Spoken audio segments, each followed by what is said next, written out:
Hey guys, what's up? It's Duncan here, KH Fan. Doing a video of my top albums of 2012. I'm doing this because a lot of my colleague reviewers have done it. So this is only for albums that have come out so far this year. 2012 has been a phenomenal year for metal, and what can I say? There's a lot of good metal that's coming out this year with very little disappointments, in my opinion. Before I get to that, I'm going to get to the honorable mentions. Albums released: Eclipse by Veil of Maya, Whitechapel's self-titled release, Dragon Force, the new album, I forgot the name, the Power Within, sorry. The Industrialist by Fear Factory, Enslaved by Soulfly, and Lamb of God's Resolution. So those are my honorable mentions that did not quite make the list, but they might be in the top 20 or 25, depending on how many albums I like this year. So, yeah, we'll get started on the albums, and the first one is going to be, I'm going to talk about a little bit in my countdown would be Le Voyage de l'Âme by Alcest.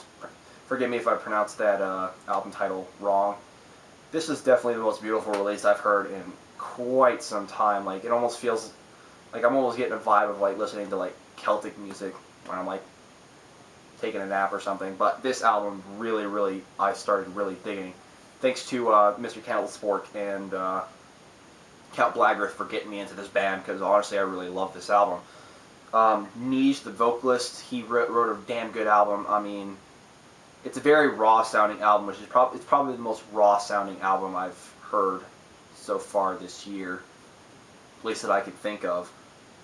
Yeah, I mean, the guitars in this album, the guitars, bass, and the drums are very intricate. And Nige's vocals, I mean, it sounds like he's crying in pain throughout the entire album. It's like he's telling some sort of story, which I really dug a lot. I mean, if you guys are into like black metal or post-black metal, you should definitely check this out. It's a very good album. Next up, some of these albums that I'm talking about I haven't even bought yet, so bear with me. One album I'm going to talk about, New Job for a Cowboy, Demonocracy. This is definitely a huge step up from Ruination, even though that's like one of my least favorite releases from them. I mean, it's amazing how they've progressed from first being a deathcore band, growing, and then turning into a death metal band with we're going straight up death metal with Genesis, then releasing Ruination and making that basically technical death metal. Gloom EP was a step up from that, and then Demonocracy, definitely like a straight up technical death metal album. Everything about this is definitely improved. I mean, the guitars are just really shredding, crunchy, punishing. The drums are pretty frantic, fast, technical, in your face. The bass is well played, and Johnny Davies' vocals have really improved over the last few years, honestly. I mean, the guy gets better. These guys get better with age. Very good death metal release. Next up, Koloss by Meshuggah. Now, this is a very good album, step up from Obscene in my opinion, but this is definitely probably my second favorite album next to Nothing. I really dug that they went with a little more, with the songs being a little more slower, which, in my opinion, the slower Meshuggah songs are heavier. And I just love how heavy these guys go with their music. I mean, everything about this album is just almost literally flawless. I mean, some people are going to say it's album of the year, but honestly, that's just their opinion. My opinion, this won't even be album of the year for me, unless it grows even more on me. But yeah, Thomas Hake's drumming is just as punishing and technical as ever. The guitars, Frederick, oh man, the way, I mean, they all use 8 strings and whatnot, but it's really low sounding, and that's what makes this album so heavy. Jens' vocals are just scary as hell. But yeah, that's all I gotta say about that. Next up, Torture by Cannibal Corpse. Now, this album, I really, really loved being a death metal fan myself. This is definitely, in my opinion, the best album they've released since The Bleeding, or even Tomb of the Mutilated. This album, I don't know how these guys even keep making records like this at their age. I mean, they're in their 40s right now, and I don't see how they keep doing it. I mean, Paul Mazurkiewicz, the drummer, oh my word, the guy is an absolute maniac. I mean, the fact that he's doing this kind of drum work at his age is quite inspiring. For me, being a drummer, that's very, very awe-inspiring. Pat O'Brien and Rob Barrett do really good guitar work with each other. Very, very tight. Alex Webster's bass playing is as good as ever. Been the best bass playing I've heard from him in years. And Corpse Grinder's vocals just as devastatingly heavy and scary as ever. I don't know how he can still do this after 20 plus years of doing death metal vocals, but he gets the job done. Next up, Reign Supreme by Dying Fetus. This album is definitely probably the heaviest album I've heard all year this year.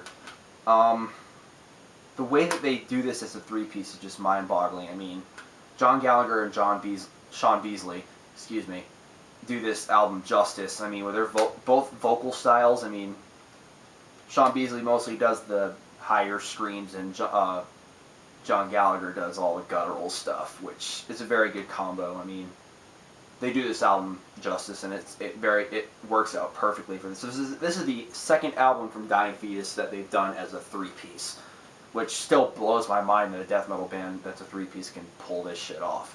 It's great. I mean, I really love this album.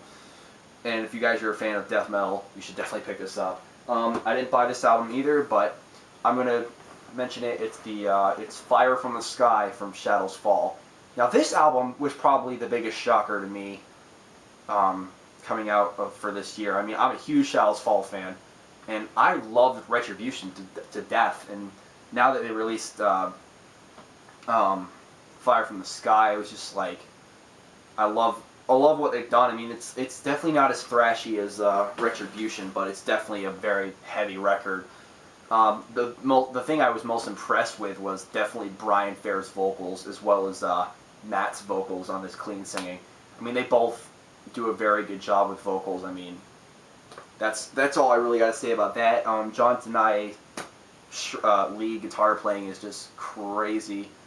Paul's bass playing is pretty damn audible in the mix, works well, and Jason Bittner's drumming is just as crazy as ever. I mean, he's one of my favorite drummers, and he's never ceased to unimpress me. So yeah, that's a very good album. Next album I'm going to talk about, I didn't buy this one either, so bear with me, is the new Cattle Decapitation album, Monolith of Inhumanity. Now, I never was a fan of this band until I listened to the song A Living, Breathing Piece of Defecating Meat. I was instantly hooked from that point on to this band. As soon as I heard the album, I couldn't stop listening to it. It was just, I think the main reason why I like it is just it's so frantic and fast, and it's disgusting. I mean, the way that they do this is just inhuman. I mean, Travis Ryan is probably the freaking, oh man, that guy, I've honestly never heard anybody do vocals like he does in my entire life, because the way he does it, it just sounds just so disgusting and nauseating. It's awesome. The guitar work and drums are really, really frantic. The bass is damn frantic and very audible in the mix. I mean, it does sound a little overproduced, but it works just so good for this band. I mean, I honestly still can't get over how good this is. It's just probably my favorite death metal release of the year. Next up, I just actually bought this today, since it actually came out today, and that is L'Enfant Sauvage from Gojira, another French band that I mentioned in my top albums of the year. Gojira, this was the first album they've released since 2008's The Way of the Flesh. I thought this was definitely a step up. The first part of the album, the first 5 songs or so, are still, it keeps you interested, but then once the second half of it starts, just literally starts punching you in the face. I mean, the way that they mix all these different styles of metal, like sludge, death, and groove metal elements into their music, it works very perfectly with this album. So definitely recommend this if you want to go, if you want some of that stuff. This is a very, very good album. Next up, Phantom Antichrist by Kreator. This album was definitely a good thrash metal album. It's definitely one of the best thrash albums I've heard, probably since Ironbound by Overkill. And, wow. The way that they've changed up in the last 10 years their style, I mean, this still manages to keep that Kreator flavor. But, as soon as I heard the song Phantom Antichrist, I was immediately hooked on this album and really stoked. And I was like, shit my pants over that. But then when I heard the actual album, I was just like, wow, this is definitely a very impressive album. And for those who haven't watched my review of this album, this is the only album that I've ever reviewed that actually got a perfect score, 10 out of 10.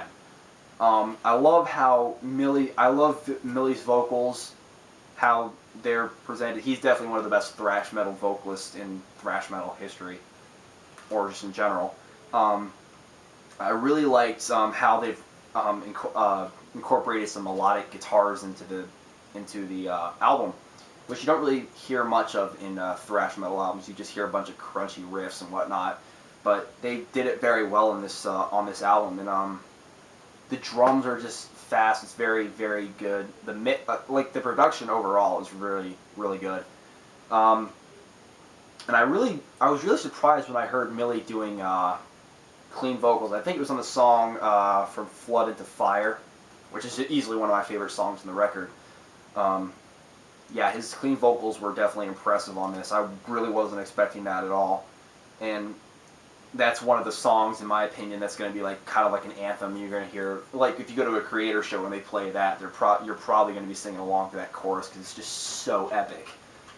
And last but definitely not least, The Electric Age by Overkill. Now this, I was really looking forward to hearing after I've heard Ironbound many times. This album definitely impressed me a lot, being that I'm a thrash metal guy. I don't know how these guys keep doing it. I mean, they're one of the few bands out there that haven't gone on like a hiatus or anything and not released any albums. But these guys managed to release albums every couple of years or so, and they've been doing it ever since their first album, Field of Fire, in '85. Bobby Blitz, I mean, I gotta give that guy props. He's in his 50s and he can still belt it out like he does on CD. Dave's guitar work is really tight, crunchy, heavy, and his solos are remarkable, in my opinion. Dee Dee's bass playing overall is just very good. Some of the best bass playing I've heard out of any Overkill record. And Ron's drumming is just phenomenal. I mean, the way he plays thrash drums almost makes me it almost reminds me of how like Tom Hunting of Exodus plays, which I'm a big fan of him. So yeah, if you guys like thrash metal, pick this up. So that's my conclusion to my top albums of 2012. Hope you guys enjoyed it, and look forward to more releases coming out this year, like Testament, As I Lay Dying, many others. I'm really looking forward to what the rest of the year has to offer. So until next time, I'll see you guys later. Keep it metal.